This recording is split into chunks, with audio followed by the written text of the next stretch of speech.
Bonjour à tous, je m'appelle Anne Bisson et vous regardez les rendez-vous Sélection Retraite. Alors, merci d'être avec nous en Facebook Live aujourd'hui et surtout, n'oubliez pas d'aimer la page Facebook de Sélection Retraite pour être au courant de toutes nos capsules, surveiller ce qui s'en vient. Justement, en parlant de ce qui s'en vient, mon prochain invité, c'est un gars chaleureux. Chaleureux, communicateur. Je dirais que c'est la personne la plus positive que j'ai jamais rencontrée. Alors, on a de la chance, puisqu'il a accepté notre invitation. Il s'agit de Marcel Leboeuf.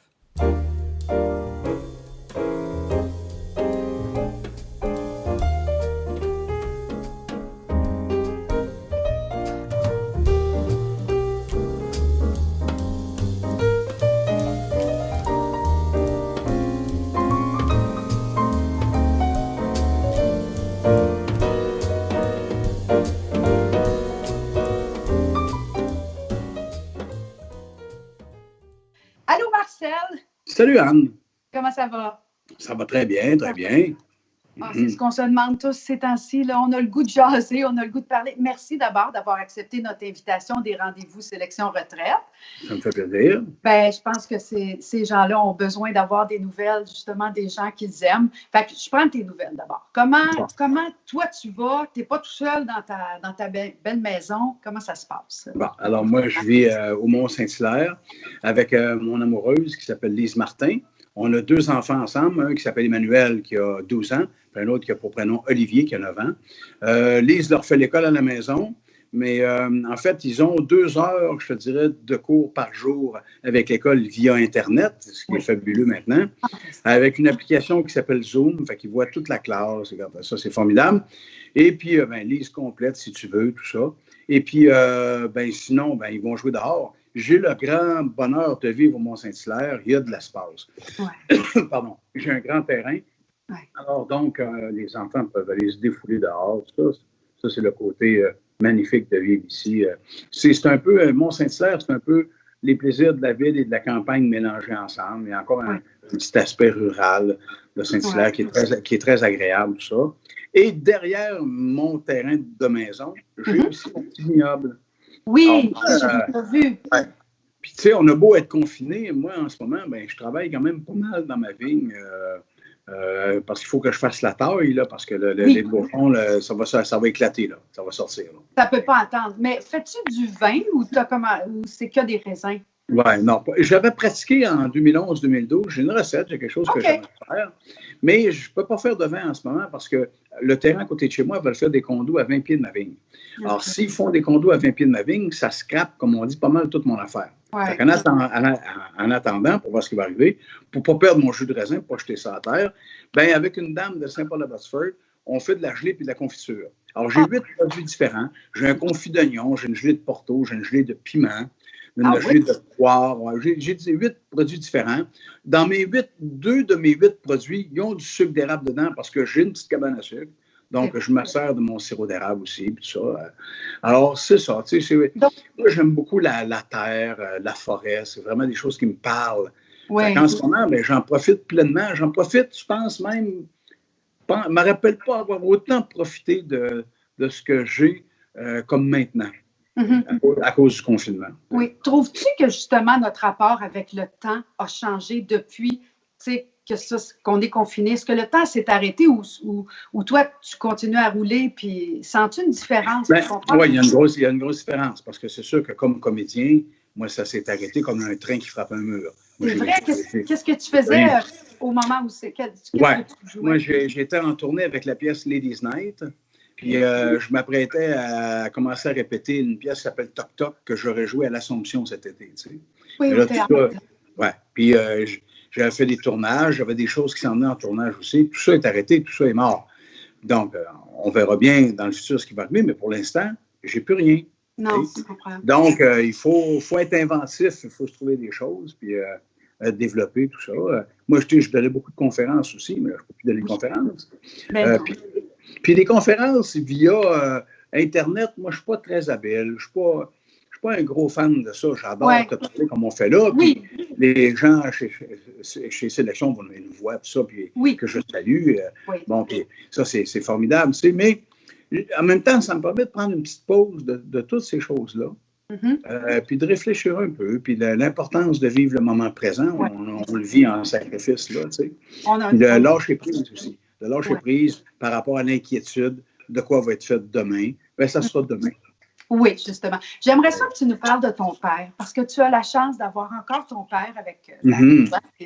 Il y a quel âge, ton papa? Mon père a 94 ans, il s'en va sur 95. Mon père est en grande forme. J'ai malheureusement perdu ma maman en 2011. Ma mère est morte d'un AVC foudroyant. Mais mon père est encore en très grande forme. Papa conduit son auto.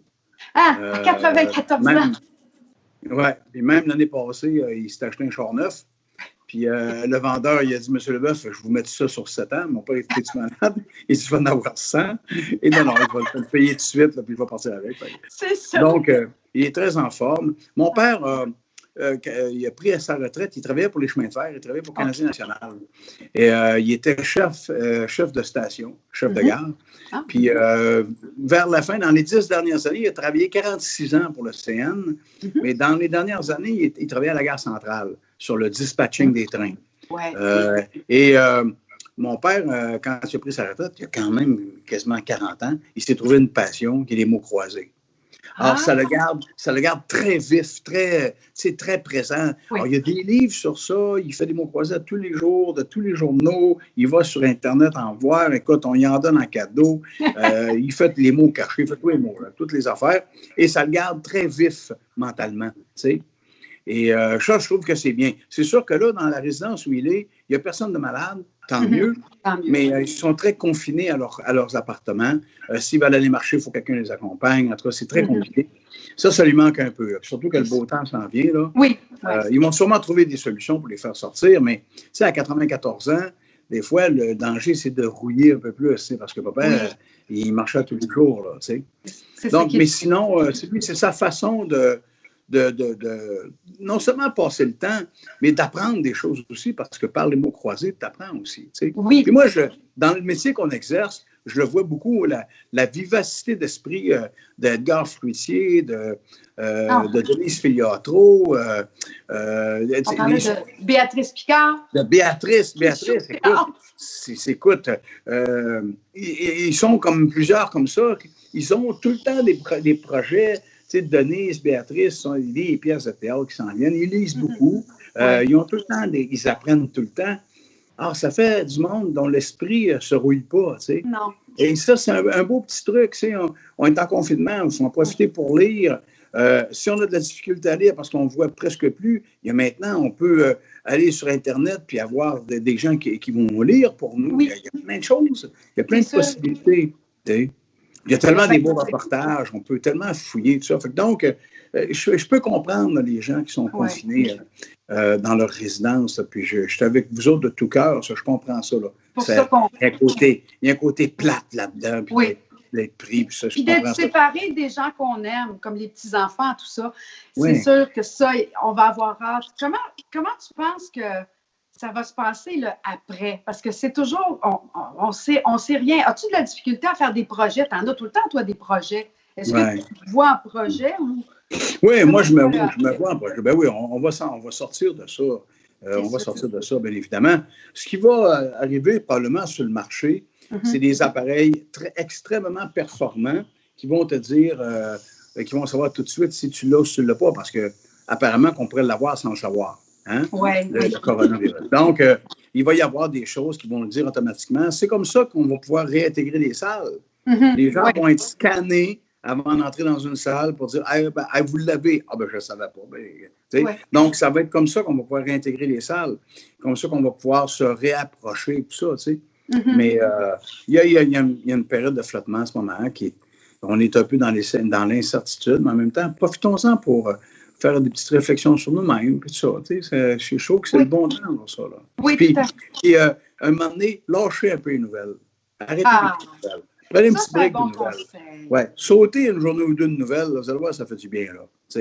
Je pense que j'ai des adolescents des jeunes adultes autour de moi, puis c'est ce que je leur ai conseillé aussi, peu importe l'âge. C'est bon d'être au courant, on n'a pas le choix. Comme là, on sait que les écoles vont rouvrir là, bientôt et c'est sûr que ça pose des questionnements pour bien des gens, mais en même temps, je pense que de rester positif. Dans le fond, qu'est-ce qu'on va retirer de positif là-dedans? Toi, t'es, je pense, le gars le plus positif que je connaisse. J'ai rarement vu. Ben, écoute, moi, tu sais, quand j'ai marché Compostelle, là, la chose que je retenais, qui m'avait tellement frappé, c'est l'entraide entre les gens en marchant, tu sais. Okay.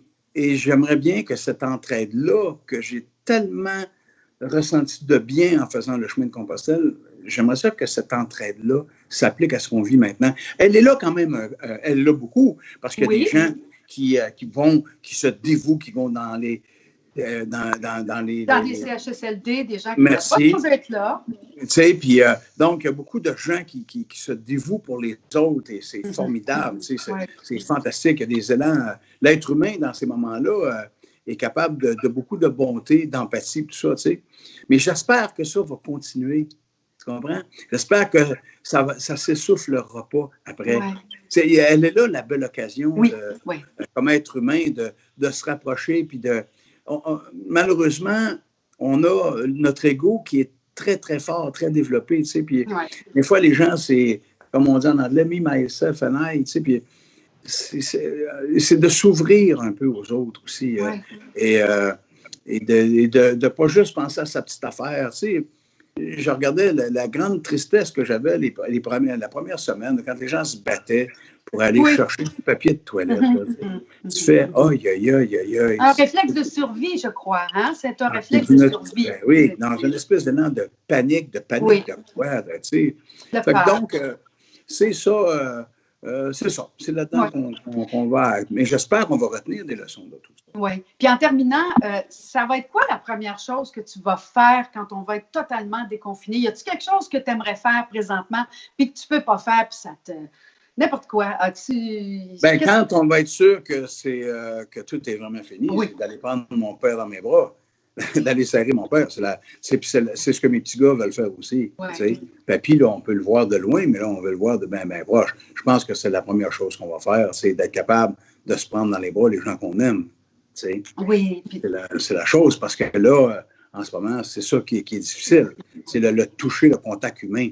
Oui, exactement. Mais ça va arriver. Regarde, ça va revenir. Merci, Marcel. As-tu un petit mot à dire? Tu en as déjà dit à nos... Tu sais, moi, j'avais commencé une belle tournée de conférences avec Gilles Proulx et Sœur Angèle. On faisait le tour de beaucoup de résidences, tout ça. Puis là, regarde, tout ça est arrêté. J'espère pouvoir recommencer ça dans un avenir assez proche. Puis pour vous dire qu'on pense à vous autres, qu'on vous aime et qu'on est avec vous là-dedans, même si des fois c'est un peu difficile, dites-vous qu'on pense à vous autres, sincèrement. Puis qu'on est là. Puis la preuve de Anne qui fait des entrevues, tout ça, c'est qu'on pense à vous. On est avec vous autres dans cette aventure-là. Là. Et puis, moi, je vous envoie beaucoup d'amour. Merci beaucoup, Marcel. Je t'embrasse. Hey, ça me fait plaisir. Moi aussi, je t'embrasse. Bye. Bye. Ben voilà, c'est déjà tout. Alors, ne manquez pas nos prochaines capsules. Suivez-nous sur Facebook. Allez aimer la page de Sélection Retraite. Puis, savez-vous, parlez-en à vos amis. Dites-leur eux aussi d'aimer la page Facebook de Sélection Retraite et soyez là pour nos prochains rendez-vous.